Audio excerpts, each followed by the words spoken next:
Okay, good evening, my friends. How are you? Actually, once again, I'm compelled to just remind you that this is not a English class, this is completely English class. But you will be given the proper support. My friends, before starting the topic, first of all, I have to inform you, you are going through a topic through a specific method. Informations are one thing, but my basic objective is to inculcate some opinion in you, a sense of opinion. Because information, after all, through informations and with the support of informations, you can take the support like examples, but informations cannot culminate directly into a question writing. Informations are simply examples. But what you are supposed to underline, that is the change, through the knowledge of change. And you people have to gain the knowledge of change. That's why I have developed a specific formula, and that is division of modern history in 4 parts. The first part, the history of 18th century, the second part, the history of colonialism, the third one, the history of nationalism, and the fourth one, post-independence era. And all these 4 topics are having the intrinsic relationship with each other. For example, in the history of 18th century you are observing, then you are coming to history of history of colonialism. Whenever you have to deal with the history of colonialism, so even that is divided into 3 parts, because what is capitalism in metropolitan state or mother country? So that manifested itself in the form of colonialism in a colony. For example, whenever there was the mercantile phase of capitalism in Britain, in India there was the mercantile phase of colonialism. And I have told you, simply follow the formula. The colonialism is basically an economic relation, but it was going to influence the political, administrative, social, or political, social and cultural structure as well. So my friends, you have to, first of all, you have to underline what is the specific colonial motive of the British in a particular phase, and how did this motive is going to influence all the policies. Policies are not independent. They are formulated through and they are just, you can say, largely influenced by, or by and large, that is influenced by the British colonial interest ultimately. जैसे मैंने आपको बताया कि अब Britain में industrial capitalism है, तो industrial capitalism का डिमांड क्या है कि to develop India as a market for British manufactured goods and the supplier of raw materials. ये आपके पॉलिटिकल पॉलिसी को कैसे इन्फ्लुएंस करता है? Study, I have just dealt with this topic. I have told you, I have dealt with the 2 questions as well. Whereas the predecessors of Dalhousie tried to avoid the war and annexation as much as possible, Dalhousie did not leave any opportunity for annexing the region, whether through the war or otherwise. You have dealt with this question. तो अब यहाँ पर डलहौजी के predecessor से क्या मतलब है? प्रेडेसर्स मतलब पूर्वज शासक कौन है? 1813 से पहले इंडिया में जो भी गवर्नर जनरल्स आए हैं, वहां से लेकर हमने फिर उसको बताया कि 1813 onwards, because whenever you are talking about the predecessors of Dalhousie, in predecessors of Dalhousie you cannot count Auckland, Ellenborough, Hardig, etc., because all are all believes in the policy of annexation, because all are the product of industrial capitalism. While the governor generals before 1813, they were the product of mercantile capitalism. So their policy was to avoid the war and annexation if possible. तो अब देखो, अब इस scheme में आपको changes को समझना है, और एक बार जब इसको समझ लिया तो अब बात बन गई इंफॉर्मेशन की. This is the horizontal, this will give you the horizontal knowledge, and then vertically you are moving in a topic. So vertically you have gone through. I am going to ask you the question. Tell me, my students, start to mention about the annexation of different regions, war and treaties, whatever you like, or war and annexations right from the time of Lord Hastings up to Dalhousie. So that is information for you. That is the vertical information. But what is the conceptual aspect? Conceptual aspect is that all the governor generals from Lord Hastings to Lord Dalhousie will prefer to make an annexation, because they were guided by the demand for the market, or the, you can say, they were supposed to promote the absorption of the British manufactured goods in India and to accumulate the raw materials for supplying to Britain. तो basically ये है. तो अब मैं आपसे सिर्फ यही request करूंगा कि आप वर्टिकल जाना, लेकिन वर्टिकल में इंफॉर्मेशंस को गैदर करके फिर हॉरिजेंटल पर लौटाना और एक दूसरे से लिंक करने की कोशिश करना. तो आपका जो पूरा नॉलेज है वो इंफॉर्मेशन से ओपिनियन की तरफ चला जाएगा और तब क्वेश्चन आंसर को आप अच्छे से डील कर पाओगे. It's my suggestion for you. My students, study today. I have not brought any multiple choice questions because whenever in the last I have left your class study, so at that time I found that you people were in search of, and you were having a lot of queries to ask me about Rayatwari, Mahalwari, whatever might be. So my students, now I am giving you the time instead of the questions today. So that's why I have consciously I have not brought the questions, MCQ questions today, so that I will concentrate over answering your questions.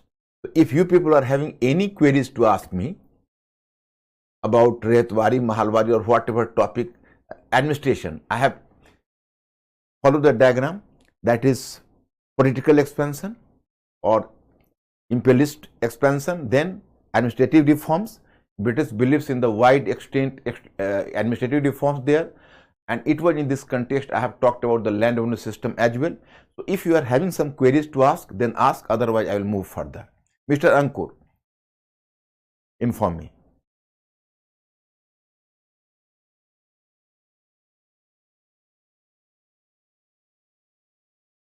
This is another thing.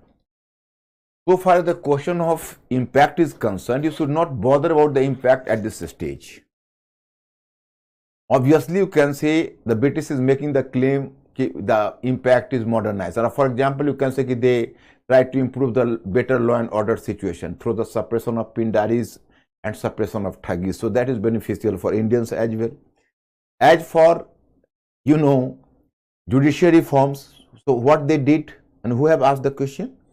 Suraj. So judicial reforms, you know, they have almost done the Europeanization of Indian jurisprudence. For example, the legal system, Macaulay Code, etc. So it was in one sense the British were making the claim you have done modernization. I will discuss with you later. But it was not modernization, it was the planting of a foreign or alien system on India.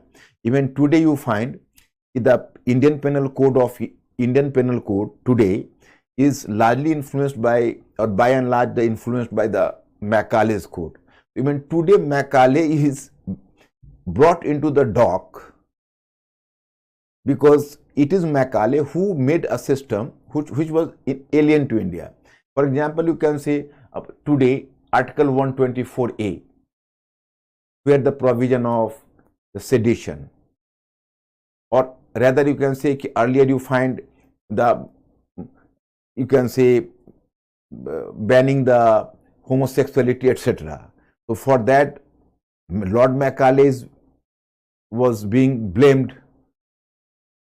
So in this way it was alien system, and Rayatwari and Mahalwari, that was exploitative because that produced the detrimental impact on India.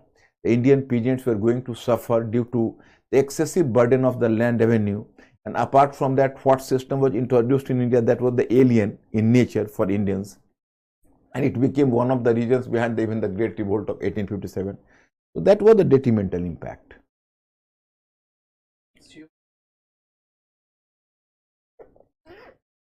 Hindi में रेतवारी का रेतवारी ही होता है और English में भी रेतवारी ही होता है.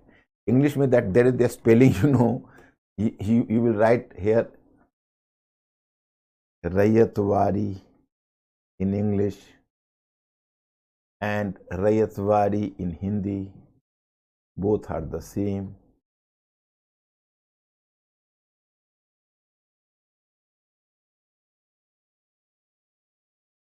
Actually, in Rayatwari system, the land revenue settlement was made with an individual peasant, and this individual peasant was liable to pay the tax.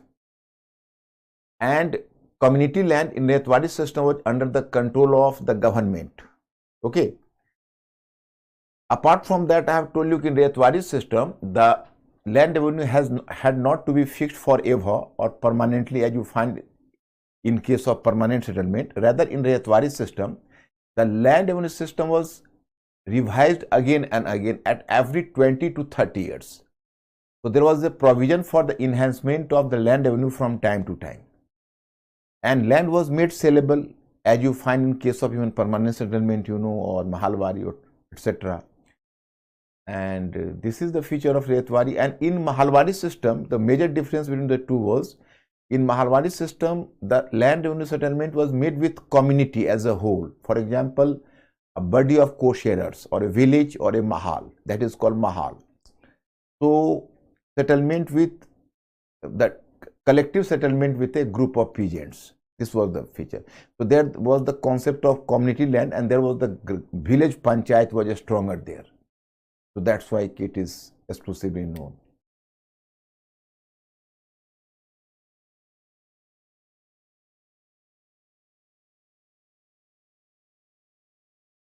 Once again, please.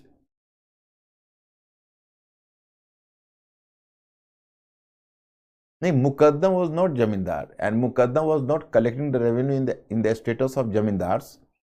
Kalim, what is his name? Kalim, actually, Mukaddam was not collecting the revenue in a status of a Jamindar. Rather, it was in the status of village head. It is another thing. The village head was normally the Jamindar. It is true. And Kalim, one more information I have to give you.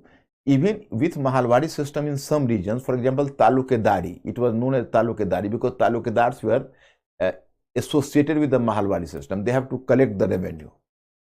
But here, my student, I have to make this point clear that some Jamindars, but it was the primary Jamindar, the smaller Jamindar, but they were not enjoying the status of the Jamindars of Bengal. Whenever we are talking about the British were opposed to the Jamindars, it means that they were opposed to the ownership of land. Means that Jamindars as an owner of land is being denied. Whenever the British talks about the Jamindars and British were opposed to Jamindars, so the British were opposed to the status of Jamindars which they had been enjoying in Bengal. Now suppose some Jamindar was associated there and they have to collect the revenue and they are given some incentive for that, for collection. So that is not in a real sense the Jamindar. So this is the case. None is better, Aditya, none is better. It is very difficult, all are. It is very difficult to decide which was the lesser of all evils.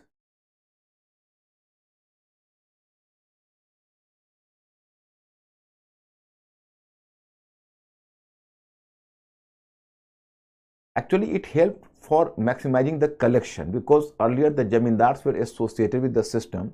So Jamindars were the co-sharers in the revenue, So the government had to part with some revenue with Jamindars. Means ki the government had to share some revenue with landlords or Jamindars. But suppose there is the Rayatwari system, so there is no co-sharers. All revenue had to go into the hand of the government itself.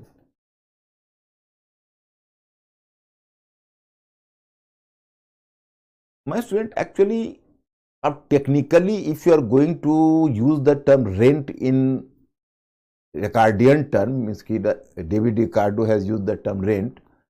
In one sense, the rent is basically what is the surplus of production. So that is called rent. And normally, rent is being claimed by the master of the land. And revenue was simply the land revenue, but rent was basically the surplus production.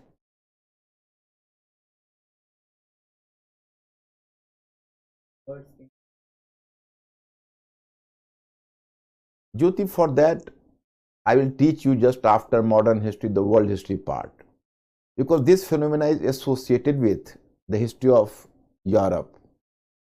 So, if I will try at my best to impart you and to make you clear on this topic, but it will be difficult for you. For that, you are supposed to study about the specific British society, the commercial revolution in Europe, then how did the commercial revolution, how did Britain take take lead from other countries like France, Spain, Portugal, and many others?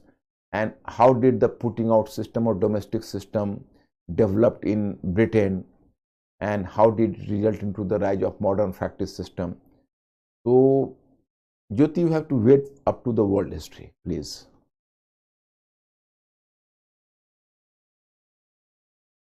Why Rudra you are moving to crown? Just wait for the crown in 1858. Always try to ask the relevant question, please.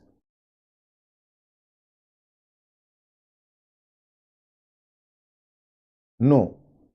In Mahalwadi system, the community land was under the control of, under the mastery of community as a whole.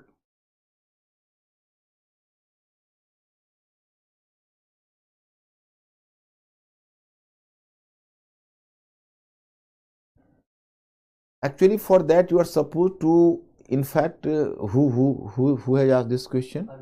Arvind, possibly you might have gone through a chapter in NCERT book class 12th. That is another theory, that is Jotedar theory. And I think I will just suggest you, as you are doing history for general studies, better to avoid this sort of controversy. Actually, according to this theory, Jotedar theory, which has been given by Rajatri and Ratlekhare, in village the Jamindar was not enjoying the actual power. The actual power was being enjoyed by Jotedar. Jotedar was the occupancy tenants in the village, and who were the actual tiller of the land, and Jamindars more or less by and large remained to be outsiders. So Jamindars were not enjoying the actual power in the village. It was Jotedars who were enjoying the actual power. So this is the theory given by some Bengali scholars Rajatri and Ratlekhare.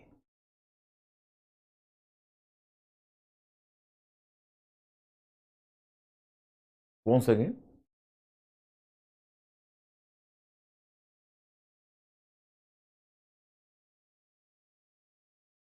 Oh, removing Jamindars actually nahi. In fact, if one Jamindar was removed, so he was replaced by another Jamindar. Actually, in Jamindari system, the corruption was being checked. Although your question is not clear, but so far I understand your question. I just try to reply your question. If Jamindari system, I have told you ki, according to the British calculation kit, it would put a check over the corruption. So it was from the viewpoint that earlier the government was collecting the revenue from the lakhs of peasants with the support of the government officers. So the government officers used to misappropriate the fund. But in case of the permanent settlement or Jamindari system, the Jamindar had to move to the collectorate himself and pay up the amount. Some hundreds of Jamindars in Bengal, so they had to make a payment of the tax directly to the collector. So actually amount is defined, who is liable to pay how much amount and on which date. So there was no scope for the leakage of the money. So that's why the corruption could have been properly checked.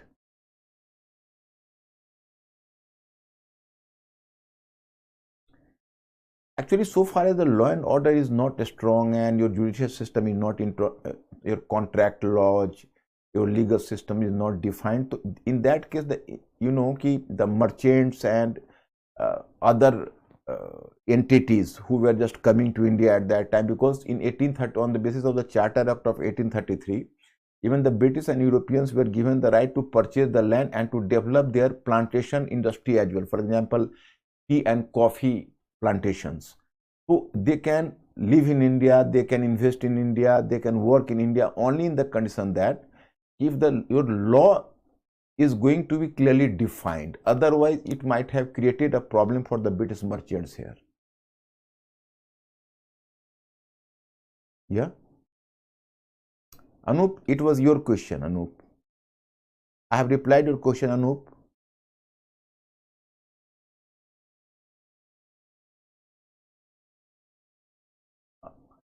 Ayush, just I am bringing you at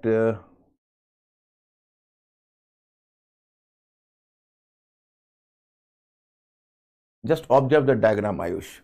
Actually, here you find for the sake of the convenience of your people, so that you should not be factual, you should develop a mind map. I have already done this thing, you know. The mind map is, I will just suggested you to develop the mind map. For example, you know, I have told you that the colonialism is basically an economic relation. Okay, with the economic relation, for example, you know, here they are the industrial phase, so to convert the India as a market for British manufactured goods and the supplier of raw materials. This is the statement. My student, actually, if the India had to develop the market for British manufactured goods, so this is going to influence, this objective is going to influence the political policy, the administrative policy, the social policy, the cultural policy. Economic policy, just you can say extension of the policy, you know. So that's why I have not exclusively mentioned about the economic policy. But here you find liberalism and utilitarianism. In Hindi that is called उदारवाद और उपयोगितावाद. तो अब ये जो policy है, तो actually तुम लोग एक फार्मूला समझ लो, it is just a formula, कि इसमें अगर आपको, हालांकि it is very difficult to decide the percentage, but for the sake of the convenience of you people, I am telling you कि 80% contribution is this colonial motive, मतलब colonial objective और colonial motive is 80% accountable, or 80% role was played by colonial motive, but 20% role was played by ideology as well. मतलब British are making the claim, जैसे British से अगर पूछा जाता, mentally alert हो आप लोग, आर यू मेंटली अलर्ट? अगर ब्रिटिश से आप पूछते कि आपने इतना सारे रिफॉर्म्स क्यों लाए, तो ब्रिटिश बोलते कि देखिए हम आइडियोलॉजिकल इन्फ्लुएंस में लाए, मतलब विचारधारा के प्रभाव में लाए. There were liberal and utilitarian thinkers in Europe who were advocating for change. So it was under their influence we carried so many reforms. हम लोग कन्विंस नहीं होंगे, हम लोग ये कहेंगे कि देखिए आप चाहे जो भी बड़ा बड़ा क्लेम करिए, लेकिन आपका मेन मोटिव और मेन ऑब्जेक्टिव है कॉलोनियल. आप एक्सप्लॉइट करना चाहते हो, आप हमारे मार्केट को एक्सप्लॉइट करना चाहते हो, आप हमको रॉ मटेरियल्स का सप्लायर बनाना चाहते हो, और इसी ऑब्जेक्टिव में आप सारे रिफॉर्म्स को ला रहे हो.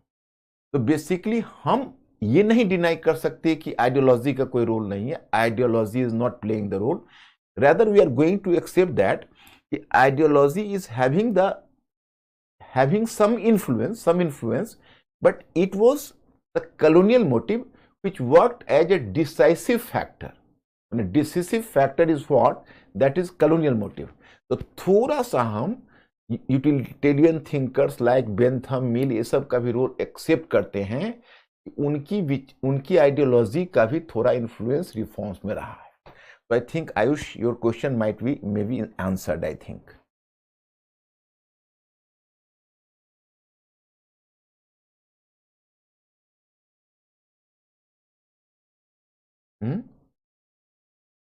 ओहो, सचमुच that is suffocating for you people. I will repeat the question. तुम थोड़ा सा लेस सुर में बोलो ना, तुम इतना जल्दी में बोल जाते हो, नामो हम समझ नहीं पाते. थोड़ा स्थिर से होके बोलो ताकि मैं सुन सकूं.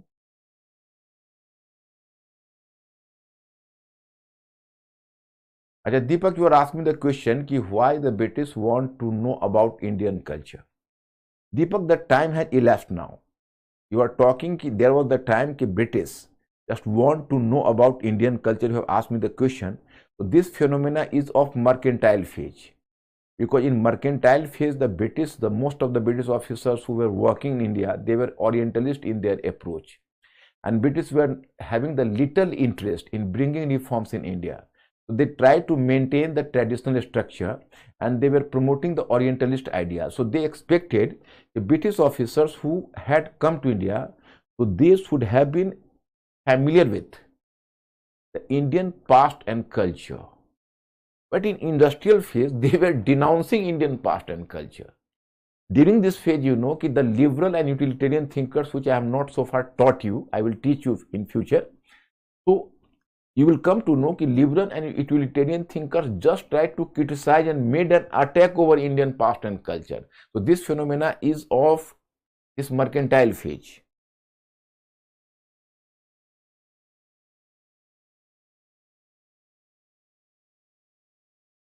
Khushbu, judicial reforms, you have asked me the question, please explain judicial reforms. Khushbu, in judicial reforms was having two different aspects. One aspect was the legal reforms. In legal reforms, the Benthamite ideology was influencing India, and Jeremy Bentham tried to prove that Indian laws were having many loopholes. I have told you, in India there was the lack of habeas corpus law, means ki someone is being arrested by some jamindar and he was put into his personal apartment or in personal imprisonment. You can say for imprisonment for months, and there is no one to take care of him. So there is the lack of habeas corpus in India, and apart from that there is no codification of laws. So Macaulay, as a law member, he has started codification of laws. So Macaulay code came into existence in 1837, and it became the basis for Indian Civil Code and Indian Penal Code, which came into existence in 1859 and 1860 respectively. This is the one aspect. The second one aspect was restructuring of court. Earlier you will find that there was the Sadar Diwani and Sadar Nijamat Adalat in Calcutta.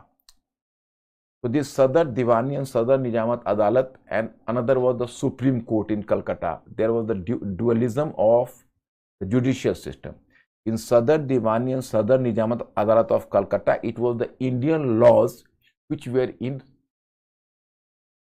use. But in Calcutta, the Supreme Court, the English laws were in force. But both the courts were abolished completely, and in their place there was the formation of High Court in 1861. High Court in Calcutta, Madras and Bombay. So at two levels you find judicial reform during this phase, in legal process as well as in structure of the court.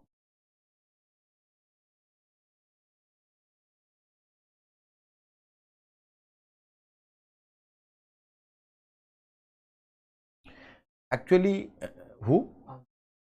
Anchal, your question is, why did they introduce the Raitwari and Mahalwari simultaneously, and why one system is not enough? So Anchal, I have to inform you, in fact the British was having some compulsion in introducing the system in one region and to other. Actually, the three factors, keep in your mind. Anchal, are you mentally alert? Three factors were going to influence the British land revenue system. One factor was maximization of revenue. That was the one factor. Second one factor was, some ideology as well, for example, Ricardo's rent theory or whatever might be. And third factor was the local influence. In case of Raitwari system, you find that the village society was not so strong in Madras and Bombay, but you are coming to North India and Northwest. So even today you find that this is the region of Khap Panchayat.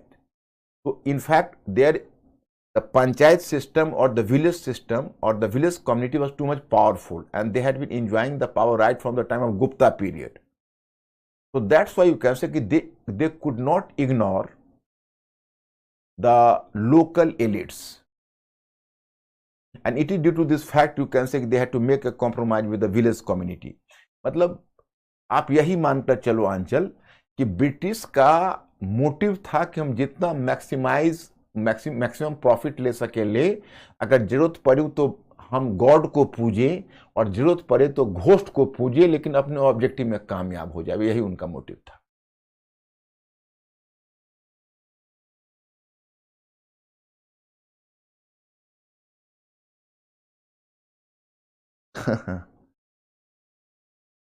Hemendra is having a question. My students, I have to share this question with you people. It is easy to loot a lawless country, matlab where the law is not existing. Then why the British were so much perturbed and conscious about enforcing laws in India? This is the question of Hemendra. Hemendra, you hear my answer. Actually, my students, here the point is two things. Are you mentally alert?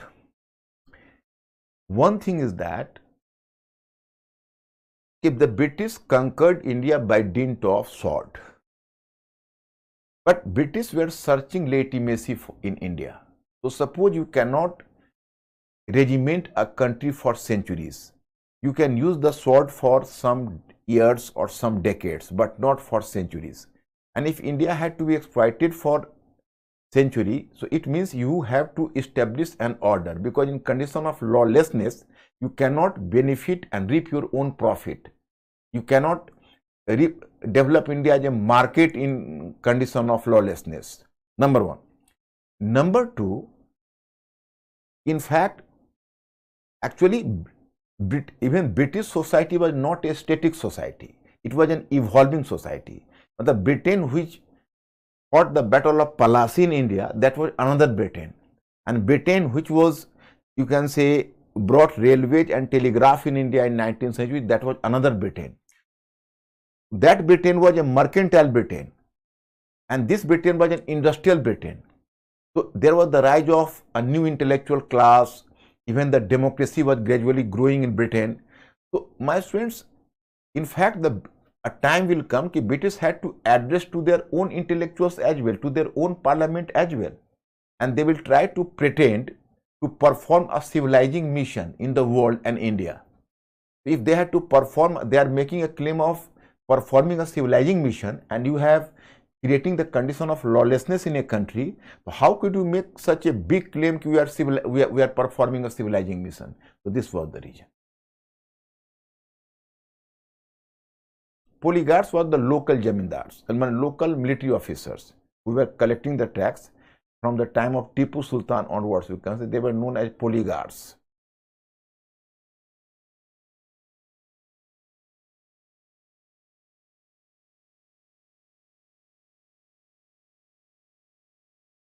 Why didn't Rayatwari system never ended? Rayatwari system ended after Indian independence, and it didn't end during under the British rule. It remained up to the last. And how did it help British? So British could have maximized the taxes. Who has told? Abhishek. So actually British could maximize the profit from Rayatwari system because there was no jamindars as co-sharers. Once I have answered this question, someone has asked me earlier.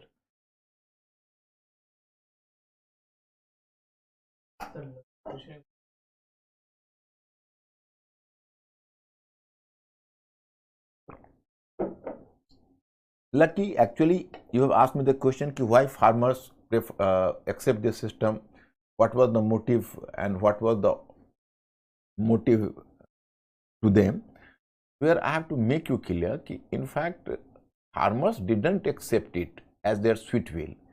It was not a matter of choice for them, it was a matter of compulsion for them. So that's why they didn't accept it willingly.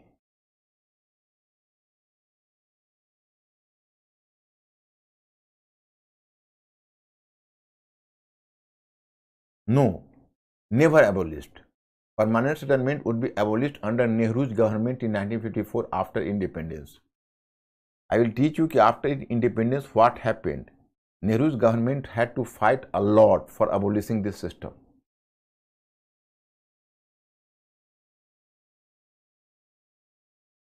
Casting vote means decisive vote. For example, you can say that in the voting there was the tie. Tie means that both parties having the equal status. So that is known as the casting vote.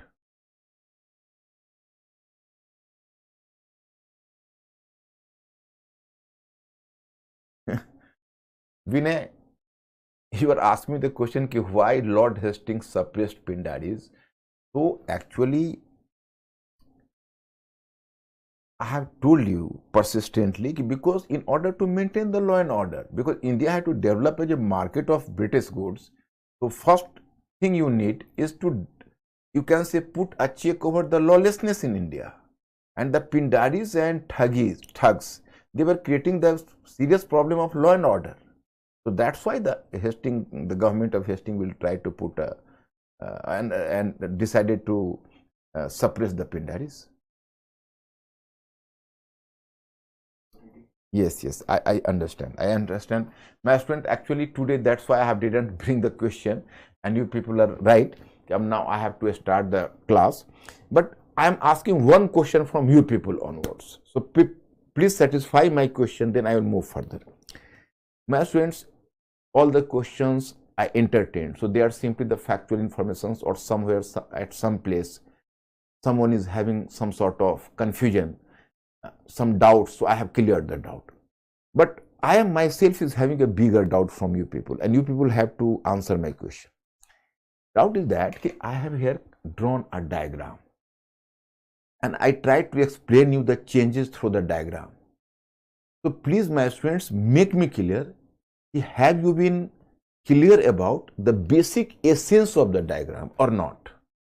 Or should you need any help conceptually? ये तो बहुत हो गया कि रेतवाड़ी में ये क्यों हुआ, तो महलवाड़ी में ये क्यों हुआ. इन ओवरऑल जो ब्रिटिश ने इंडस्ट्रियल कैपिटलिज्म में जो उनका ऑब्जेक्टिव था, और उस ऑब्जेक्टिव के तहत जो डिफरेंट सेगमेंट्स को इन्फ्लुएंस करेंगे, तो उनका कुछ आइडिया आपके दिमाग में बना या नहीं?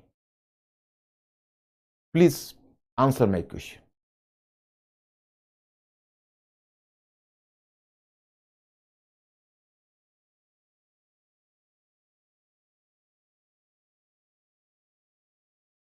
Reply. Okay, thank you. Then I am starting. So my students, in yesterday's class I have made you clear. In this way you find you have done, and that is I have made you clear. In this way administrative policy, and they followed the administrative policy. Now my students, here British industrial capitalism economic policy impact on Indian economy. Here my students, this diagram is the very important diagram and very telling diagram. You people have to understand this point.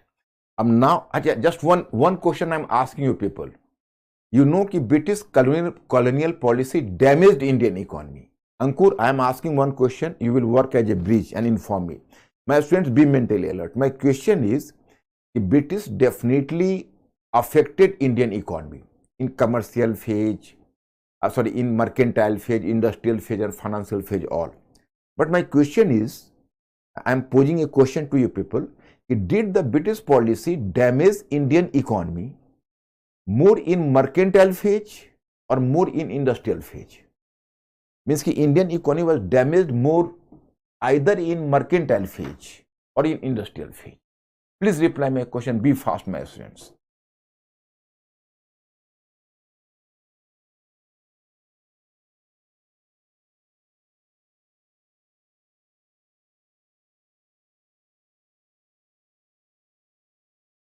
Be fast. In which phase? Mercantile phase or industrial phase? My question is,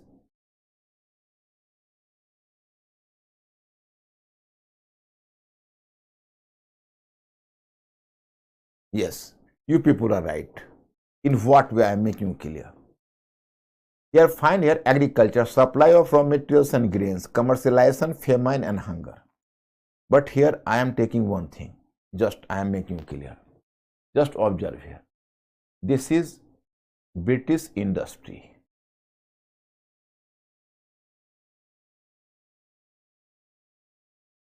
This is British industry, okay?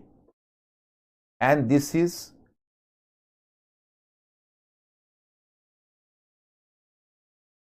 British industry, okay? And this is Indian agriculture. Indian agriculture. My student, industrialization always needs the support of agrarian economy or agriculture. Without the support of agriculture, the industrialization is not going to work. Why? So this is due to the fact that actually industrialization, basically agriculture is helping industry in two ways. The first way is it is providing the market. Agriculture is providing the market. And industrialization, you know, the agriculture is always providing market to industry. It is always providing market to industry. And on the other hand, agriculture is providing market to industry, you know, and apart from that, agriculture is providing raw materials to industry. If the industrialization had to be sustained, it needed the support of agriculture.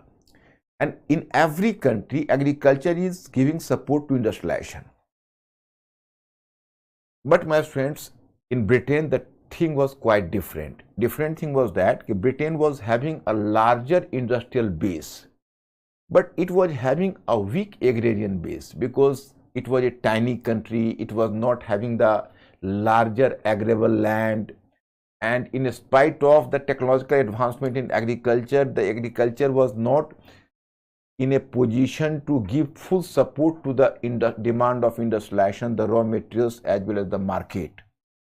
So in one sense, my friend, here point is, how did British were going to influence our agrarian economy? The British virtually exploited our agrarian economy for the benefit of its own industries. So that's why you find in our economy they introduced and they encouraged the commercial farming, because the British were in need of grains as well as other sorts of edible oil, pulses, sugar, tea, coffee, etc. So they had to exploit our agriculture for their urban economy, and they had to exploit our agriculture as they were in need of raw materials like cotton, raw jute, silk, etc. So they were in need of the support of our agrarian economy. So our agrarian economy was exploited by interest of the British industrialization. So this is the one factor. So that's why the British gave emphasis over commercialization of agriculture. Secondly, here you find the industry. In India, there was the handicraft industries. On the basis of the Charter Act of 1813, they kept our market open. So Indian market was kept open on the basis of the Charter Act of 1813 and free trade was imposed over India. मतलब उन्होंने हमारे market को खोल दिया, उस पर free trade economy को impose कर दिया. What was the result? Consequent result was कि our handicrafts or our handicraft industry could not compete with the industrial products of Britain, and they had to meet their end. So there was a decline of handicrafts, and as the decline of handicrafts, so extra population was moving to agriculture. The decline of handicrafts resulted into the migration of population to countryside, and agriculture became overburdened. So that's why here you find in diagram craft industry, decline of industries, excessive burden on agriculture, and poverty and unemployment. Because normally you can see if the agriculture is overburdened, where the 5 people are sufficed to do the cultivation, but in place of 5 people, there are the 10 people or 20 people involved into the same work. So this is the classical example of the disguised unemployment. So unemployment, and as industry was giving, I will tell you here my point is, I am making clear. Second one factor, actually here you find one thing, this is industry. Here the point is industry was of 2 types, urban and rural. Just understand this point. So urban and rural, they are the 2 types of industries. Urban industry, you can say, they were the well developed and they were having the world class production, and there was a time India was having a larger exportable market in, you can say, and our handicraft products were the exportable products, and we used to catch up 25% of the cotton goods market. Apart from that, in iron and steel, in woolen industry, the silk products, and in Kashmir you will come to know, in Kashmir you will find the shawl industry. So all were well developed, and we were catching up the international market in the region. Indian muslin matlab malmal, Indian muslin, so in Dhaka, the muslin of Dhaka, it was unparalleled in the world, and Dhaka was known as the Lancashire of India. It was so developed. There was a time Lancashire developed much later, but we were having the history of the you can say muslin industry from medieval age onwards. In this way, well developed industry. So they were doing production for the market, and the rural areas you find there was the balance between agriculture, this is industry, urban and rural. In rural industry, the countryside, a number of industries were there, and they were attached to agriculture or peasants on the basis of Yajmani system. Yajmani system is a term in anthropology. What is Yajmani? Actually, in fact, the peasants were providing grains to rural artisans, and artisans were providing essential products to peasants. So there were interdependence between the peasants and rural artisans. So whole system is known as the Yajmani system.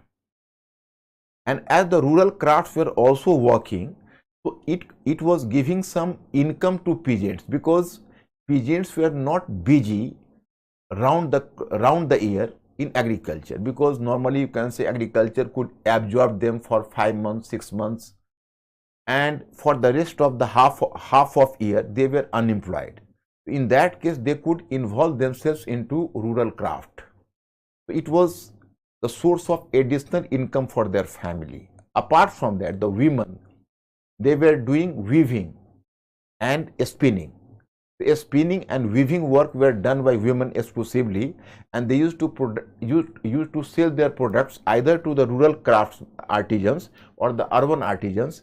In this way, it could have provided the extra income to a peasant family. And one more thing you have to make you clear. Actually, sometimes the urban craftsmen who were just fulfilling the demand of the international market, so they were in such a heavy demand, is sometimes they used to outsource their some work to the rural artisans. Rural artisans, they used to just outsource some of their works to rural artisans because they were overburdened. So the rural artisans used to collect additional income from the urban crafts as well, and this was going to help a peasant family. But my friends, you can imagine that when urban artisans and rural artisans both declined, what will happen to economy? Deindustrialization. Although the British are not going to accept this theory, but this is the truth. So here, and what is the real poverty and unemployment? Because additional income was gone, there was no way for additional income, So there was the poverty and unemployment. Then what happened to trade? This is agriculture, impact on agriculture, impact on craft industry, impact on trade. What is the impact of trade according to diagram? In fact, India was earlier the importer of manufactured goods and exporter of raw materials. India was earlier the exporter of manufactured goods and importer of raw materials. There was a time that India used to be the workshop of the world, India and China. Can you imagine that there was a time that 55% of the world GDP, although the concept of GDP didn't exist at that time. In fact, the concept of GDP emerged in course of the Second World War. But you can say, just retrospectively, when the GDP was collected for 18th century, so then the scholars came to realize, some of the economic experts, in fact, the world GDP of 55% of world GDP was being owned by India and China at that time. 55% of the world GDP was being owned by India and China at that time. Okay? And 24% of the world GDP was owned by India alone, because it was having a very large exportable market. But British completely transformed the nature of its trade. India became the importer of manufactured goods and exporter of raw materials. The whole of the, you can say, nature of the commerce change. Is this room open? Completely closed? Are you confirmed? Yes. Do you find any difficulty, any sort of disturbances? So students didn't feel disturbed, no?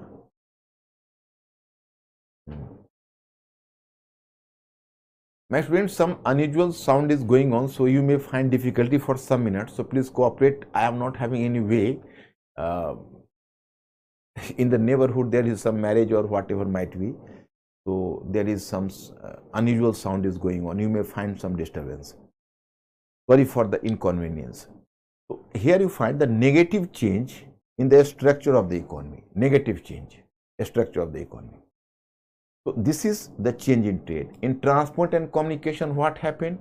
Roads, rails, telegraph, etc. A very interesting thing I am telling. In economy, you find that there are three sectors: primary sector, secondary sector, and tertiary sector. Primary sector, agriculture, mining, etc. The secondary sector is that is industry and manufacturing and construction, you know. And third is tertiary sector.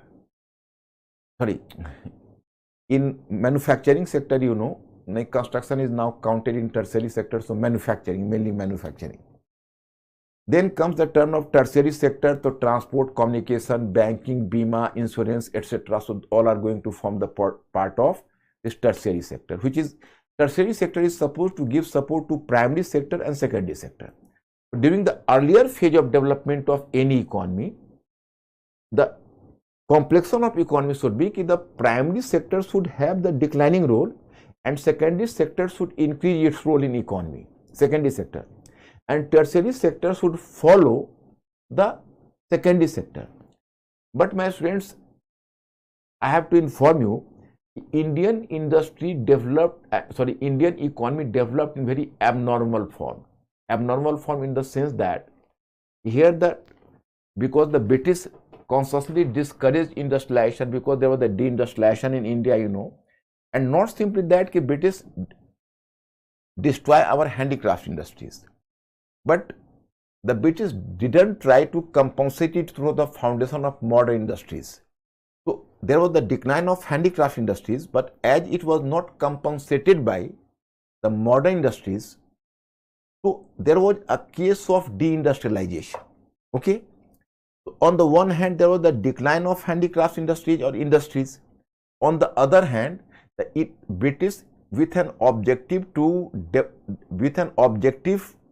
develop India as the market for the British manufactured goods, the British consciously developed here the transport system, the communication system, the banking, insurance, managing agency, etc., so that India would work as an effective market. So tertiary sector became much larger than secondary sector. This situation appears in an economy in the much later phase, when economy is too much developed. But here, my students, Indian economy developed this sort of abnormality during the early phase itself. The tertiary sector became larger than the secondary sector. Here you know roads, railway, telegraph, etc. Integration of Indian market. The integration of Indian market, wide circulation of British manufactured products destroyed Indian handicraft industries. India was heavily indebted to the private British capitalist. Integrated market and steam engine prepared the way for the view of capitalism. Now, my students, here I have dealt with the commercialization of agriculture. What do you find here? Indian agriculture was exploited excessively to serve the interest of the British industrialization. You find here. Although commercialization of agriculture was not a new thing in India, but under the British rule, it was promoted at large scale. Actually, we can't say that British introduced commercialization of agriculture in India, because commercialization of agriculture existed from medieval age onwards. But important thing is that the British tried to encourage it further with its own purpose, because India had to provide the raw materials as well as the grains and other agrarian products to the British. Following factors encourage commercialization of agriculture: exorbitant rates of land revenue. Actually, peasants adopted the commercial crops because they could not pay up the British land tax or land revenue on the basis of the production of coarse grains like jowar, bajra and maize. That is the coarse grains. मतलब British के साथ, मतलब peasants के साथ मजबूरी यह थी कि अगर वह कोर्स ग्रेन्स का प्रोडक्शन करते तो वो ब्रिटिश का इतना ज़्यादा हेवी लैंड रेवेन्यू पे नहीं कर सकते थे। एक हिस्टोरियन है, उनका नाम है सुमित सरकार, तो उन्होंने कोयम्बटूर एक जगह है, आप जानते ही होंगे, उसके पीजेंट को कोट किया कि एक पीजेंट ने डिस्ट्रिक्ट कलेक्टर को कहा कि सर, हम कॉटन इसलिए प्रोड्यूस करते हैं, माने कपास इसलिए उपजाते हैं, कॉटन इसलिए प्रोड्यूस करते हैं कि हम उसको खा नहीं सकें। मतलब वी आर सो हंग्री कि if you could have produce the grains we could have consume myself, but as we are liable to pay the tax to you, so that's why we are not consuming. Then you find that the need of raw materials for the British industries. अब British industries को raw materials का need है, तो इसके लिए British encourage कर रहे हैं। Demand of food grains to feed the British urban population because industrialisation is followed by urbanisation, तो urban population was in need of the food grains for development of modern means of transport and communication along with completion of Suez Canal.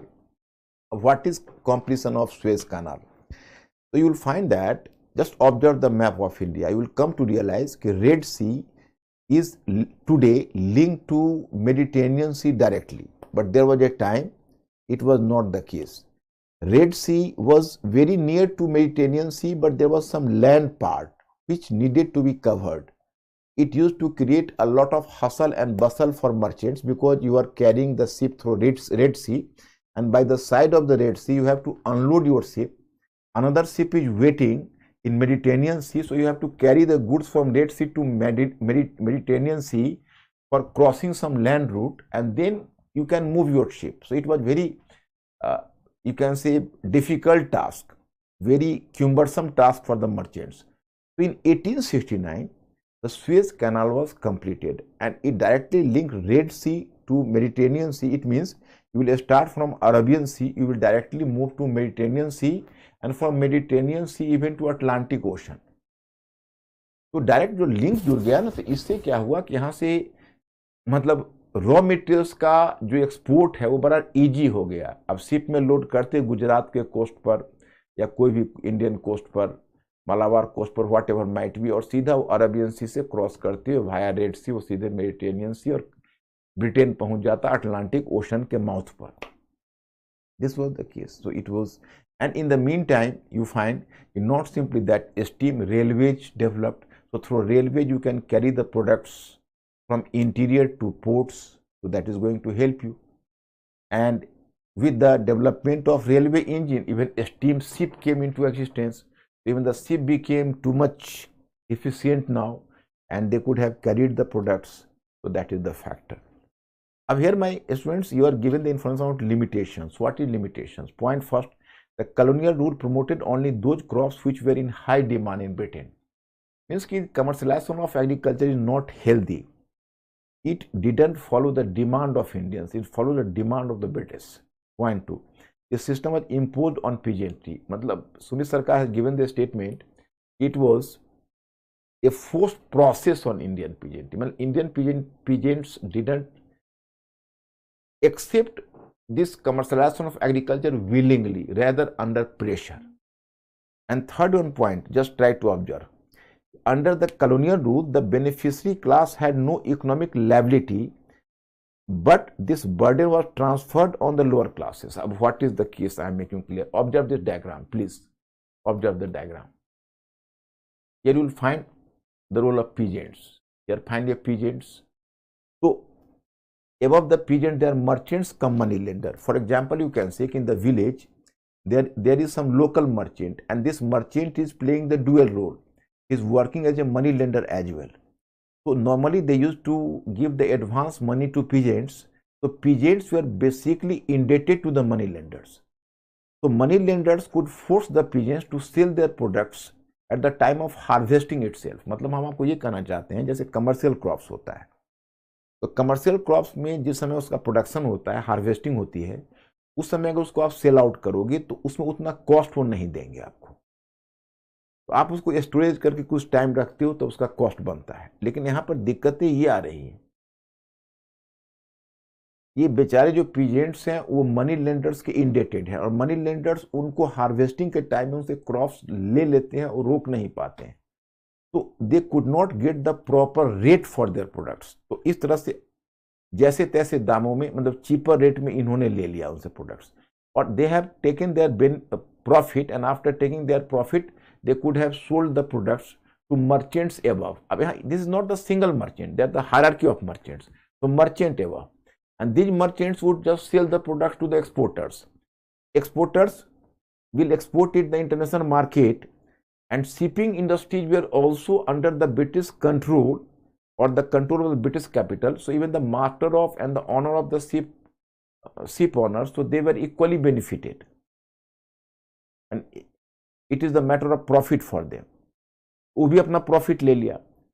So in sum total in the hierarchy, in the case of boom of the products in international market, exporters will be the largest benefiters, then comes the turn of merchants, then comes this merchant, then the peasants were taking the lower price. But suppose there is a slump in the market, so the exporters are the expert of international market. He is having the advanced information. At this time there would be the decline in demand of the products. For example, in the previous year there was the demand of the 1 lakh bundle of cotton.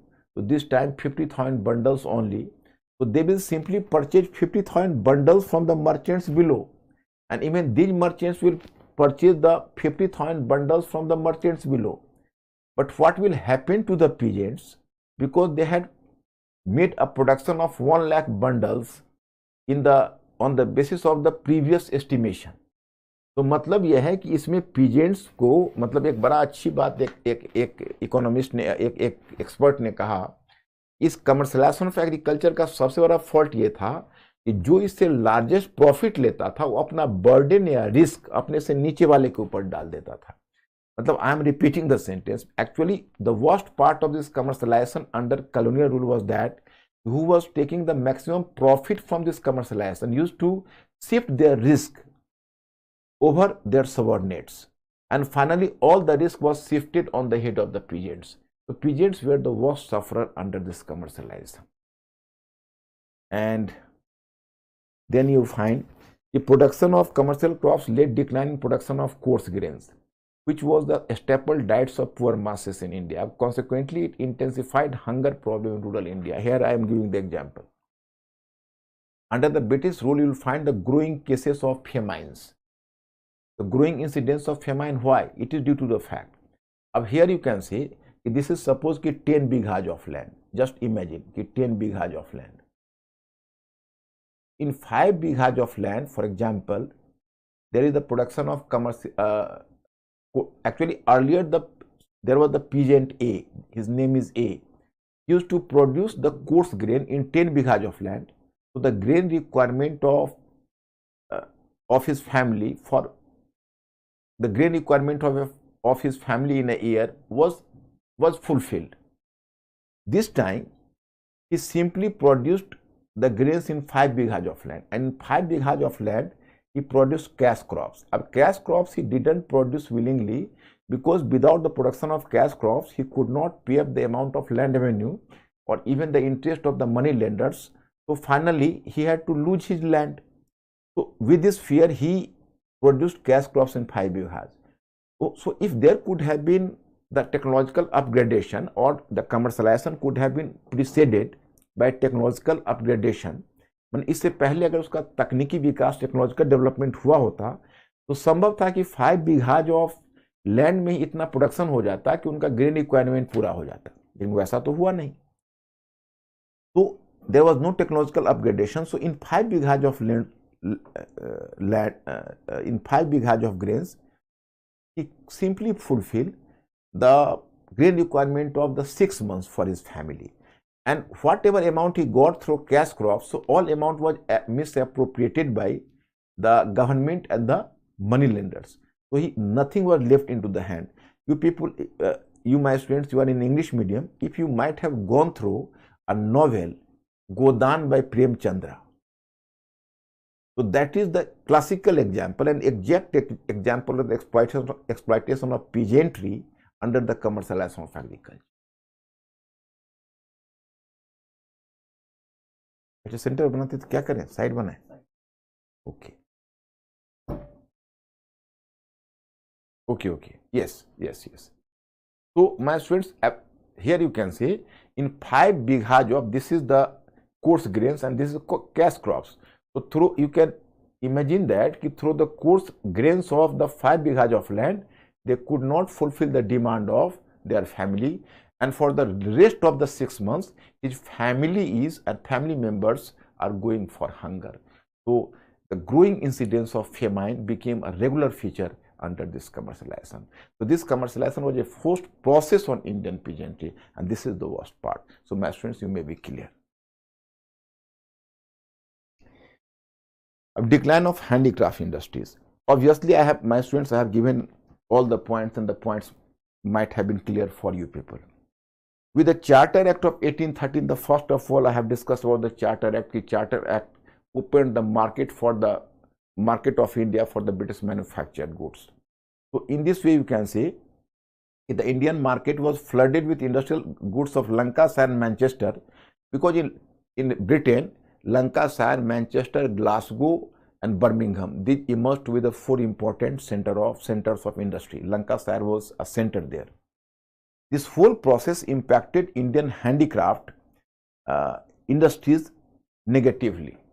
Obviously, second one, the British government imposed heavy import duties on Indian handicrafts items and distorted their market in Britain as well. Actually, this was the unequal trade. On the other hand, they, in spite of the fact that their products were the industrial products, but still they kept Indian market open and they didn't give any choice to Indians to protect their market. On the other hand, although the Indian handicraft, for example, you can say for the sake of fashion, some of the products were heavy in demand. For example, cheat. Cheat is a cloth. You might have heard about cheat. Even English term is cheat. So, a spotted cloth, that is called cheat. So, cheat product was in heavy demand in Britain. So, British, for the sake of fashion, the British imposed heavy tax on the Indian products. So, it was unequal trade. And railway geared inflow of British goods with high speed, and Indian markets flooded with the British goods. So railways even work for carrying the British manufactured goods to the remotest area of India. And the fourth one, the British expansionist policy. Suppose you can say earlier the Indian estates used to play the role of consumers for Indian handicraft products. But as the British were gradually, you can say, consuming the Indian estates, means through the expansion, so more and more Indian estates were simply, annexed by the British or company's government. So handicraft industries of India even lost their internal market now, because their consumers were no more. And if the British education and social, actually whenever I will discuss with the education policy, you will come to know one of the objectives of Macaulay's system of education was to create a generation of Indian which should be simply Indian in blood and complexion, but British in taste, temperament and morality, and such Indian could work as the market for the British manufactured goods. You can very well imagine. And fifth one, impact, the British destroyed traditional structure of Indian economy without compensated. And worst part is that there is a historian, his name is A.R. Desai. He has given the very apt remark. उन्होंने बड़ी अच्छी बात कही, कहा कि देखिए, अब जिसको handicraft, what you say handicraft industries, so handicraft industries are basically a pre-capitalistic mode of production, pre-capitalistic. So whenever they had to compete with the capitalistic mode of production. Pre-capitalistic means कि before the rise of capitalism. So if they had to compete with the capitalistic mode of production, so they were supposed to decline. No one can save them. And this happens even in Britain, France and everywhere where the modern industries came into existence. So no one should shed tears over them, because it was inherent in the logic of history itself. But the worst part is that everywhere there was the decline of handicraft industries, and it was duly compensated by foundation of modern industries. So those artisans who were rendered unemployed due to the decline of handicrafts, so they got the jobs in modern industries, So there was the gradual transformation of their economy. But in case of India, on the one hand, the British destroyed the traditional system, but it could not be compensated through the rise of and compensated through the foundation of modern industry. Means कि handicraft industries were broken to pieces, but they were not compensated by the rise of modern industries. So the artisans who were unemployed, so they moved towards agriculture. So agriculture was overburdened, and it led to the rural poverty, rural unemployment, etc. Even today, we have not been free from the pressure, and we have not been free from the legacy of the British colonial policy.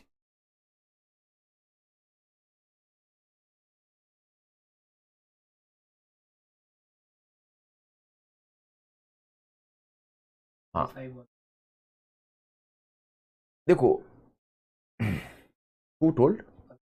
Abhishek, you appear to be informed student. Thank you. A.R. Desai criticized the Asiatic mode of production, and he was a critic of Karl Marx. So here my point is, for your information, A.R. Desai was himself a Marxist historian. A.R. Desai was himself a Marxist historian.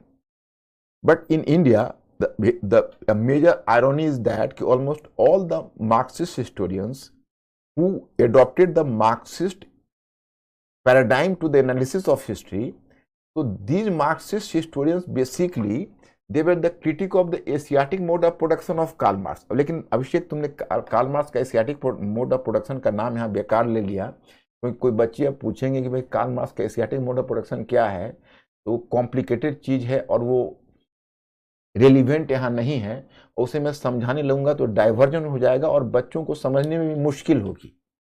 तो इसलिए हम ऐसे terms को avoid कर देते हैं जो बच्चों के लिए कॉम्प्लिकेशन पैदा करे। मैं चाहते हैं कि उनके कॉन्सेप्ट में कोई डिफिकल्टी ना हो। अभी जो मैंने बताया है कि उसको मैं एक बार हिंदी में बोल देता हूँ, थोड़ा सा मिक्स्ड लैंग्वेज में।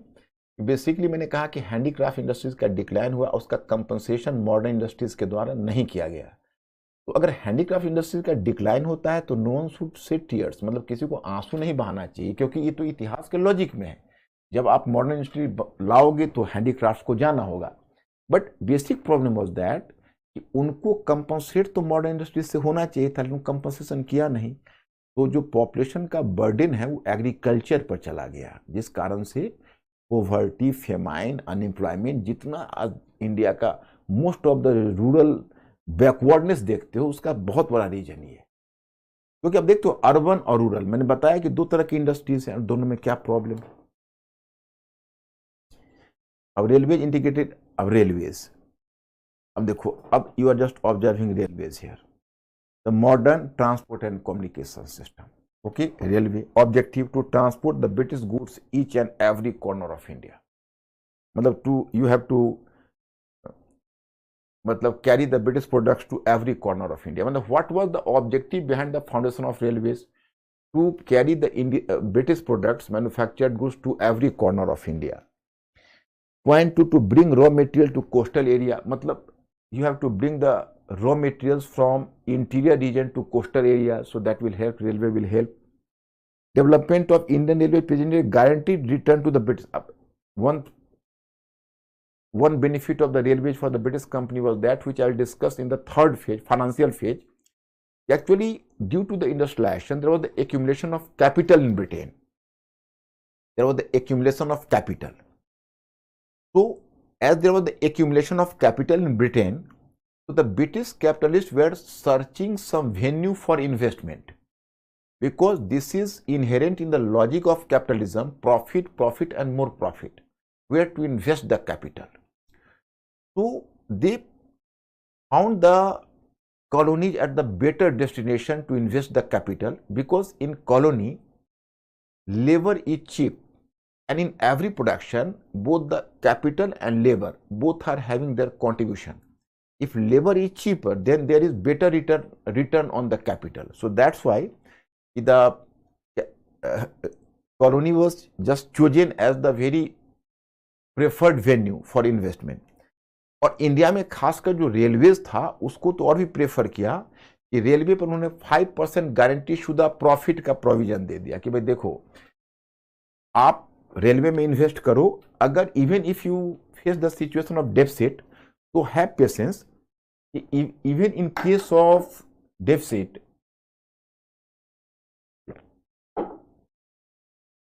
at least you will be given 5% profit, not less than that in case of deficit. And don't talk about the profit in case of the profit maximum amount, but even in case of deficit I will give you 5% at least. So development of railway presented a guaranteed return and make ready Indian markets for the British iron and steel industry. This is another thing. In Britain, the iron and steel industry were waiting for order. And if the railways in India had to be built, so the British iron and steel industries could get the order for the products, for railway engine, for railway coach, for railway line. Very interesting question, not in GS but in optional, but sometimes they can ask you even in general studies, because in optional short note there was a question. Unlike Britain and America, where the railways worked as a catalyst behind industrialization, railways caused deindustrialization in India. So this was their statement, and comment of what is the case I am making clear. In Britain and America or any other region where the railways, construction of railways occurred, so construction of railways had to be followed by or preceded by, not followed, preceded by foundation of certain industries, iron and steel industries, railway coach industries, railway engine industries. It is giving support to industrial action. Compulsorily, whenever I will teach you European history, I will make you clear. One of the major factors behind the industrialization in Britain and Europe, industrialization in Europe and America particularly, the railways played a very significant role. But in case of India, all the products were directly imported from Britain. It did not lead to the foundation of and the rise of modern industries. My students, I have suggested you to go through the NCERT book class 8th. If you people might have gone through the NCERT book, there you will find a chapter on industrialization, and there you will find a reference to J.R.D. Tata. J.R.D. Tata, he laid the foundation of an iron and steel industry in Sakchi in Bihar at that time, up to today in Jharkhand. So there he founded the railway industry TISCO. So TISCO was on the point of getting closed because railway construction was going on in India, but the British didn't even give order to TISCO, rather they were giving order to London's industry and bringing products directly from London. But J.R.D. Tata was fortunate in the sense the First World War started, and then British industries became busy in fulfilling the demand of Europe, and the British industries were involved in European theatre. So now the Indian government was not having any option. It placed the order to TISCO. So TISCO got a lease of life now. You will find in an NCERT book. So this was the case. So, and when railway construction started in India, so after foundation of railways, the railways used to carry the, manufactured goods to the different corners of India and exporting raw materials from India to Britain. It was going to adversely affect the handicrafts in India. On the one hand, the railway caused the destruction of handicraft industries, and on the other hand, railway didn't give birth to modern industries.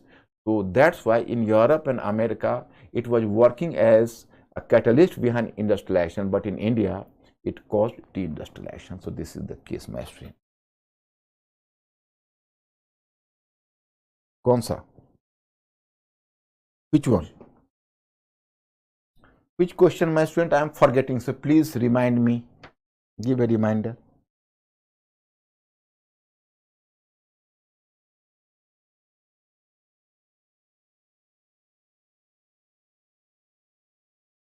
Which is the question? Yesterday, what homework I have given to them?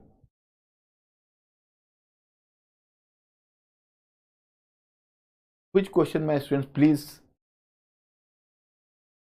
I'm not recollecting the idea of the question. So please remind me, one of you.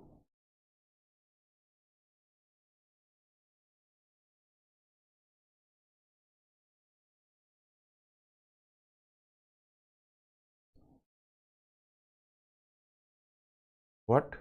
The predecessors of Dalhousie, I have already here given you the modern answer here. Just 1 minute.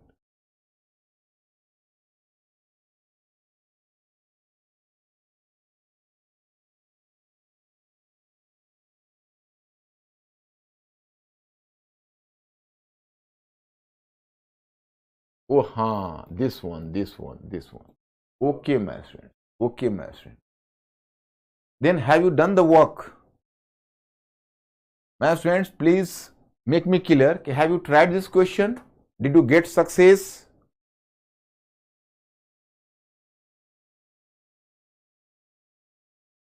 Did you get success?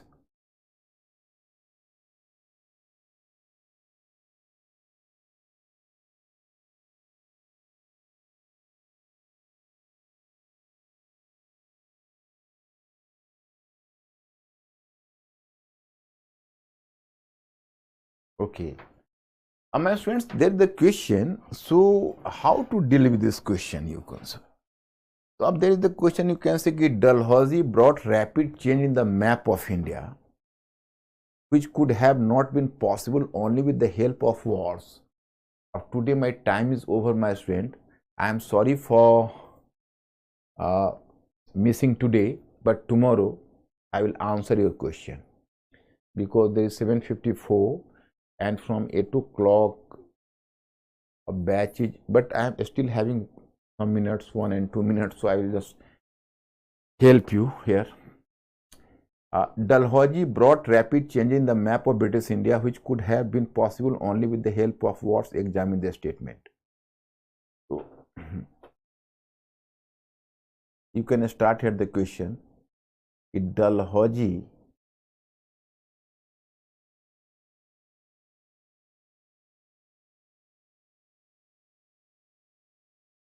as a Governor General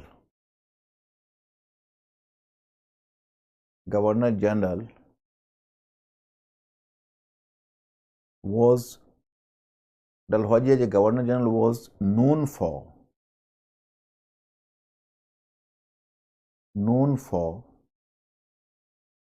unrestricted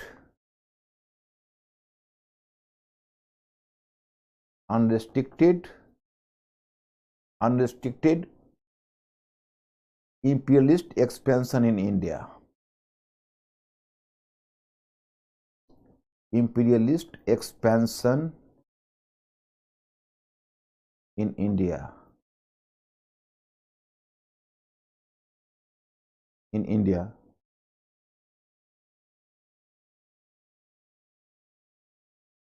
As he was guided by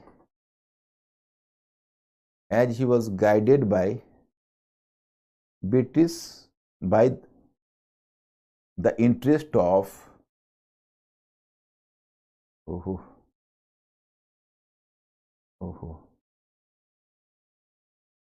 by the interest of British industrial capitalism. Industrial capitalism. My students, today I have been late and I have simply having the 4 minutes at my disposal. So here I have to stop today, but I will just complete it tomorrow and I will just answer this question. And the rest of the things you will go through. I will finish economy, then I will observe society and if possible the society and culture. So you people have to read up to society and culture. I will try at my best to finish, but tomorrow it will not, because we have to go through even the Charter Act of 1813, 1833, 1853. But there I have not to make a dictation. I will simply discuss with you. And so I think tomorrow I will just try to do at least up to society and English education. So you people have to go through and have confidence. I'll see you tomorrow.